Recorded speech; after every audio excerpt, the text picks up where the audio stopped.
और वहीं विक्रम ठाकुर ने कहा कि नगर निगम में भ्रष्टाचार और अव्यवस्था चरम पर है। उन्होंने कांग्रेस पार्षद देवेंद्र सिंह जग्गी पर नगर निगम संपत्ति पट्टे मामले में करोड़ों रुपए के घोटाले के आरोपों का जिक्र किया है। उन्होंने आरोप लगाया कि कांग्रेस सरकार जनता पर टैक्स का बोझ बढ़ा रही है, जबकि धर्मशाला बस स्टैंड परियोजना अब तक अधूरी पड़ी है। बीजेपी नेता ने नगर निगम में टेंडर माफिया सक्रिय होने, कमीशन के आधार पर काम आवंटित किए जाने के आरोप भी लगाए। विक्रम ठाकुर ने कहा कि धर्मशाला में पानी संकट, भूस्खलन और खराब सड़कों ने जनता को परेशान कर दिया है। लेकिन सरकार कोई ठोस कदम नहीं उठा रही है, न समाधान दे पाई है। उन्होंने कहा कि नगर निगम की बैठकें तक नहीं हो पा रही हैं और स्वच्छता व्यवस्था भी पूरी तरह चरमरा चुकी है। जैसा कि विदित है कि धर्मशाला के अंदर नगर निगम का चुनाव होने जा रहा है और आप ये भी जानते हैं कि धर्मशाला नगर निगम में लंबे समय तक कांग्रेस का कब्जा रहा है और इस कब्जे के चलते हुए धर्मशाला के लोग इस बात को भली भांति जानते हैं कि आज धर्मशाला विकास की दृष्टि से कहां खड़ा है और इस लंबे समय में किस प्रकार से इस नगर निगम में क्या क्या होता रहा है, वो कुछ बातें मैं आपके सामने रखूंगा। मैं आपको ये भी बताना चाहता हूं कि नगर निगम धर्मशाला में भारतीय जनता पार्टी के कार्यकर्ता बड़े जोश के साथ काम कर रहे हैं और आने वाले दिनों में नगर निगम धर्मशाला पर भारतीय जनता पार्टी का कब्जा होगा, ऐसा मैं मानता हूं। लेकिन उसके साथ साथ मैं आपको यह भी बताना चाहता हूं कि धर्मशाला के अंदर जब नगर निगम जो है वो कांग्रेस के हाथों में थी और है, और उसमें जो हमारे पार्षद हैं देवेंद्र सिंह जग्गी जी, उन्होंने ये जो नगर निगम की जो संपत्ति है उसके ऊपर किस प्रकार से कब्जा किया हुआ है, किस प्रकार से उसके ऊपर भ्रष्टाचार किया हुआ है, और उस घोटाले के कारण से सरकारी खजाने के ऊपर लगभग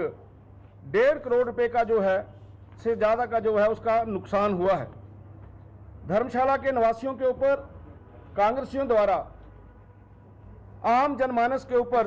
वित्तीय बोझ भी बढ़ाया है। आपके ध्यान में रहे कि 2025-26 में नगर निगम ने बजट में विद्युत उपकर जो है उसको 10 गुना बढ़ाया था, जिसमें जो 1 पैसा प्रति यूनिट था वो 10 पैसे प्रति यूनिट हुआ, जिसके कारण से हम ये कह सकते हैं कि इनकम की तरफ ज़्यादा ध्यान दिया गया और जो आम जनमानस है उसको वित्तीय बोझ का जो है वो सामना करना पड़ रहा है। इसी प्रकार से आपके ये भी ध्यान में होगा कि 2017 में धर्मशाला के अंदर धर्मशाला बस स्टैंड परियोजना की शुरुआत हुई थी और इस निकम्मी जो हमारा इनका काम रहा है, काम करने की शैली रही है, जिसके कारण से उनकी जो प्रशासनिक अक्षमता जो है वो उजागर होती है कि उस बस स्टैंड का काम आज की तारीख में भी जो है वो पूरा नहीं हुआ है। आपके ध्यान में यह भी होगा कि नगर निगम के अंदर ठेकेदारों द्वारा किस प्रकार से भ्रष्टाचार जो है यहाँ पर फैला हुआ है। यहाँ पर एक छोटी सी जुंडली में 5 या 7 ठेकेदार जो हैं 90% से ज्यादा काम करते हैं, और जो काम वहां ठेकेदारों को मिलता है वहां पर किस प्रकार से कमीशन जो है वो फिक्स किया गया है। आम ठेकेदार वहां पे जाके काम नहीं कर सकता। ये भी पिछले लंबे समय से धर्मशाला में कांग्रेस के कारनामों में आता है। धर्मशाला की महापौर नीनू शर्मा जी के समय में आपके ध्यान में रहे कि जो हमारे म्युनिसिपल कमिश्नर हैं उनका जो आवास है उसके नवीनीकरण के लिए उस पे काम हुआ। 45 लाख रुपए का ठेका हुआ और 90 लाख रुपए में काम पूरा हुआ। ये तो हम सुनते हैं कहीं कि 45 लाख का काम 50 लाख में हो गया, 55 लाख में हो गया। यहाँ पर 100% वृद्धि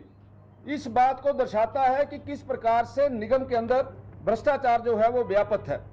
आपके ध्यान में यह भी रहे कि जो वाहन कचरा इकट्ठा करते हैं, जो उनका टेंडर हुआ है, उस टेंडर के अंदर भी इनके जो पार्षद जो चुने गए थे, उन्हीं के रिश्तेदार जो है वहां पर काम कर रहे हैं और उनको अनुचित लाभ जो है वो दिया जा रहा है। धर्मशाला की महापौर के आवास से जुड़ी सरकारी जमीन का अतिक्रमण और उसके ऊपर गंभीर सवाल उठाए जा रहे हैं और भूमि नियमों का दुरुपयोग किया जा रहा है। यह भी एक काला कारनामा जो है वो धर्मशाला की कांग्रेस का हमारे सामने आया है। आपके ध्यान में रहे, जुलाई 2025 में गज खड जल आपूर्ति योजना, जिसका पाइपलाइन काफी लंबे समय तक टूटी रही, शहर को लगभग 3 महीनों तक जल आपूर्ति ठीक तरीके से नहीं हुई। वहां पर जो हमारी, हम इसको कह सकते हैं, ये प्रशासनिक विफलता उजागर करती है किस प्रकार से हमारे नेताओं में, कांग्रेस के लीडर्स के अंदर कोई पॉलिटिकल विल नहीं है, जिसके कारण से इस प्रकार के कामों में देरी हुई और आम जनमानस को इसका नुकसान हुआ। 2025 में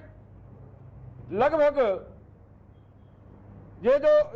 10 किलोमीटर लंबी एक महत्वपूर्ण धर्मशाला मैक्लोडगंज सड़क है, उसकी हालत बहुत ज्यादा खराब है। छावनी क्षेत्र के पास बहुत सी दरारें आई हुई हैं और 25 से अधिक ऐसे ब्लैक स्पॉट्स हैं जिनको ठीक करना अति आवश्यक है, लेकिन लंबे समय तक नगर निगम के ऊपर कांग्रेस का कब्जा होने के बावजूद